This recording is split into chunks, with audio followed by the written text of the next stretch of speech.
ትኩረት የማጣት ችግር ያለባቸው ሰዎች የመጀመሪያው ችግራቸው መርሳት ነው። እጅግ በጣም ብዙ ነገር ይረሳሉ። መርሳት ሲባል እኔም እኮ ረሳለሁኝ ልትሉ ትችላላችሁ። እውነት ነው፣ እኔም ረሳለሁኝ። ግን የእነሱ መርሳት በጣም የተለየ ዋጋ የሚያስከፍል ሜጀር የሚባሉ ለምሳሌ የመኪና ቁልፍ መጣል ሊሆን ይችላል፣ ስልካቸውን መጣል፣ ፓስፖርት፣ ዶክመንቶች፣ መታወቂያ የመሳሰሉት ነገር በየቀኑ የትም ጥለው ሊመጡ ይችላሉ ማለት ነው። ሁለተኛው ነገር ደግሞ በጣም ቀላል የሚመስሉ ስህተቶችን መሳሳት። ለምሳሌ ተማሪ ቢሆን ፈተናውን ሰርቶ ስሙን ሳይጽፍ መስጠት ማለት ነው። ወይም ደግሞ በዚህ በኩል በዚህኛው ፔጅ ሰርቶ ሁለተኛው ፔጅ ላይ ጥያቄ እንዳለና እንደሌለ ሳያስተውል ፈተናውን መመለስ እንደማለት። እንደዚህ በጣም ሲሊ የሚመስሉ ግን ዋጋ የሚያስከፍሉ ስህተቶችን ሲሳሳቱ ይስተዋላሉ። ሌላው ትኩረት የማጣት አይነቱ የሚታይባቸው ሰዎች የሚያዳምጡ አይመስሉም።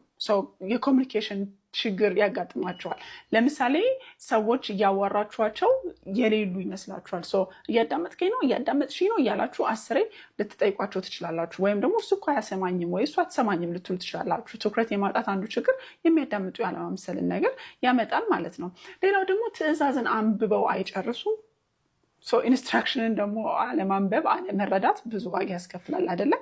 ስለዚህ ትዕዛዝን አንብቦ አለመጨረስ፣ አለመረዳት የመሳሰሉት ነገሮች አሉ።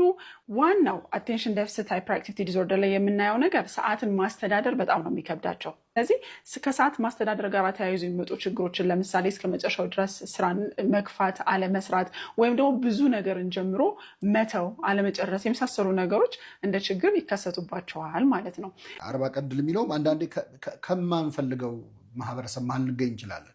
የቤተሰብ ታሪክ ሊኖር ይችላል። አሁን አንዱ ትራውማቲክ ሆኖ እናንተ ጋር ከሚመጡ ነገሮች አንዱ በጣም ለመናገር የሚያሳፍር ቤተሰብ ያለው አካል አለ። በጣም ይገርምሽ የክርስቶስ የዘር ሐረግ በማቴዎስ ወንጌል ላይ ተጽፏል። የዳዊት ልጅ የአብርሃም ልጅ የኢየሱስ ክርስቶስ የትውልድ መጽሐፍ ገሌ ገሌን ወለደ፣ ገሌን ወለደ ተብሎ መጨረሻ ላይ ነው ኢየሱስ ክርስቶስ የሚመጣው። ከዛ በፊት ያሉትን ሰዎች ስም ዝርዝር ላይ ያሉትን ሰዎች ታሪክ ብታይ ለጆሮ የሚከብዱ ናቸው። የልጁን ሚስት የደፈረ ሰው አለ፣ ወይም ከልጁ ሚስት ጋር የተኛ ሰው አለ። የሰው ሚስት ቀምቶ ያገባ ሰው አለ። ብዙ ወንጀለኞች አሉበት። የክርስቶስ አያቶች ናቸው። የክርስቶስ አያቶች ናቸው። ምናልባት በቤተሰቡ ለሚጨነቅ ለሚያፍር ሰው ከዚህ በላይ ፈውስ የለም። መድኃኒት ሆነ መጥቶ የዓለም መድኃኒት ሆነ። ስለዚህ እኔ የቤተሰብ ታሪክ እንዲፋይል ሊያደርገኝ አይችልም። በዋነኝነት ደግሞ መንቀሽቀሹ ወይ ችኩለኝነቱ ደግሞ የሚታይባቸው ሰዎች ወይም ደግሞ ሃይፐር አክቲቪቲው ፕሪዶሚነንትሊ የሚታይባቸው ሰዎች ምልክቶቹን ብናይ አንደኛው አርፎ ለመቀመጥ መቸገር ነው።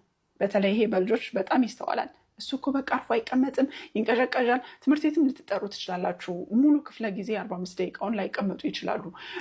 እንደዚሁ በቤት ስታዩቸው ራሱ በጣም እዚህም እዛም እየረገጡ ሊያስቸግሯችሁ ይችላሉ ማለት ነው። ይሄ በልጆች ነው። ስናድግም ደግሞ አዘን አደልት አርፎ መቀመጥ ሊቸግር እንጂ መቁነጥነጥ ሊሆን ይችላል፣ እጅን ማወራጨት ሊሆን ይችላል፣ እግራችንን ማንቀሳቀስ ሊሆን ይችላል ያለማቋረጥ። ይሄ ሃይፐር አክቲቪቲው ፕሪዶሚነንትሊ የሚታይባቸው ሰዎች ናቸው ማለት ነው። ሌላው ደግሞ ዝም ያለ ሁኔታ ውስጥ ራሳቸውን ሲያገኙ መጨነቅ። ሁሌ ባክግራውንድ ላይ ኖይዝ ሊፈልጉ ይችላሉ። በጫጫታ ውስጥ በጣም ትኩረት ማድረግ የሚችሉ ሰዎች አጋጥሟቸው አያውቁም። ስለዚህ ዝምታን አለመፈለግ፣ ሁሌም የሆነ ነገርን ጫጫታን እንዲኖር መፈለግ መገለጫቸው ሊሆን ይችላል። እንደዚሁም ደግሞ ብዙ ማውራትና ተራ ለመጠበቅ መቸገር። ልክ እያወራችሁ እያለ አቋርጠዋችሁ ሊገቡ ይችላሉ። ጥያቄ ስትጠይቋቸው ጥያቄያችሁን ጠይቃችሁ ሳጨርሱ በመሀል እንዲህ ለማለት ፈልገ ነው ብለው አቋርጠው ሊገቡ ይችላሉ። ስለዚህ ብዙ ማውራት፣ ተራ ለመጠበቅ፣ ማቋረጥ የመሳሰሉት ነገሮች ይታዩባቸዋል። በችኮላ ነገሮችን ሊወስኑ ይችላሉ። በጣም ሜጀር የሚባሉ ውሳኔዎችን ለምሳሌ የፍቅር ጓደኛ መምረጥ ሊሆን ይችላል፣ ስራ መልቀቅ ሊሆን ይችላል፣ ወይ የማይፈልጉት ስራ ላይ አፕላይ አድርገው ገብተው ልታገኛቸዋቸው ትችላላችሁ። ውሳኔ ሲወስኑ በጥድፊያና በችኮላ ሳያስቡ ሳያሰላስሉ ሲወስኑ ሊታዩ ይችላሉ። የስሜት መዋዠቅ ይታይባቸዋል። ቁጡ ሊሆኑ ይችላሉ። ተናዳጅ መሆን፣ ኢሪታቢሊቲ የምንለው ነገር ቶሎ ቶሎ በትንንሹ መናደድ ሊታይባቸው ይችላል ማለት ነው። ጃነስ የሚባል የሮማን ሚቶሎጂ አለ። 2 ፊት ነው ያለው፣ አንዱ ወደዚህ አንዱ ወደዛ ማለት ነው። ሮበርት ግሪን is saying አንዱ ፊታችን ፓስታችን ላይ መሆን አለበት ከሰራናቸው ስህተቶች እንድንማር ይልና አንዱ ፊታችን ደግሞ on the future መሆን አለበት ከሚመጣ አደጋ ራሳችን እንድንጠብቅ ይላል ማለት ነው። ነገሮች እንዴት ላይሰሩ እንደሚችሉ ማውጣትና ማውረድ አለብን about the future ይላል። I don't agree with this idea about the past እሺ as long as we are not criticizing ourselves ለትምህርት እስከሆነ ድረስ ችግር የለውም። ኦኬ እንደዚህ አይነት ሚስቴኮች እንደ ፓስት ሰርቻለሁ፣ በዚህ መልኩ ዛሬ ላይ ይሄንን ነገር መድገም የለብኝም ብለን እንደ ትምህርት የምንወስደው ከሆነ ችግር የለውም። especially about the future ግን ያለውን ነገር አልስማማም።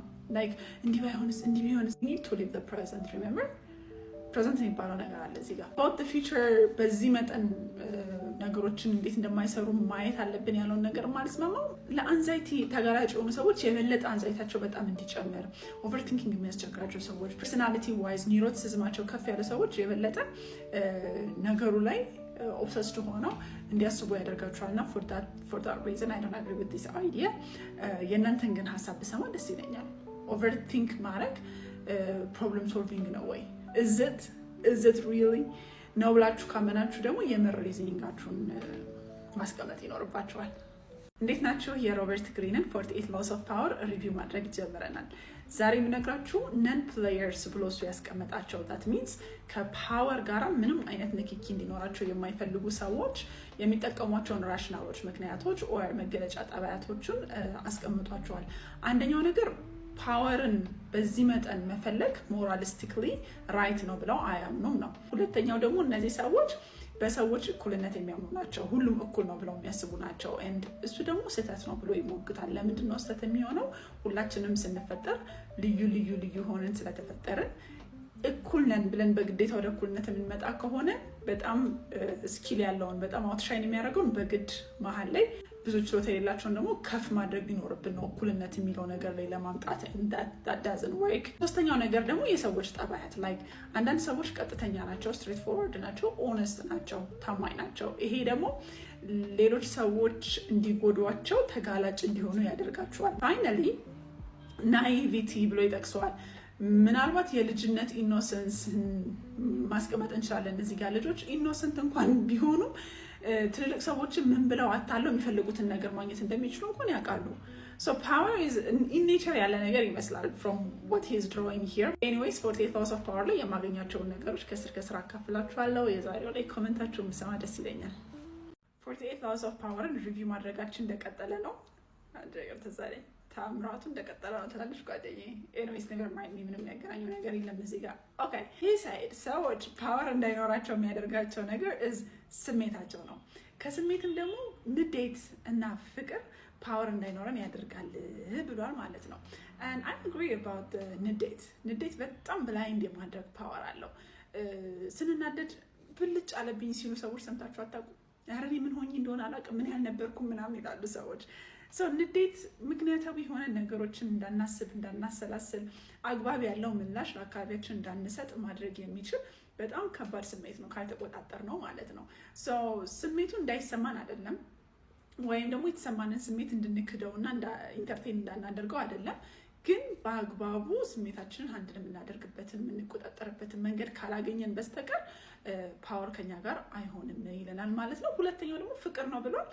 ኦነስትሊ በጣም ብዙ ታሪኮችን ሰምቻለሁ አባውት ፍቅር።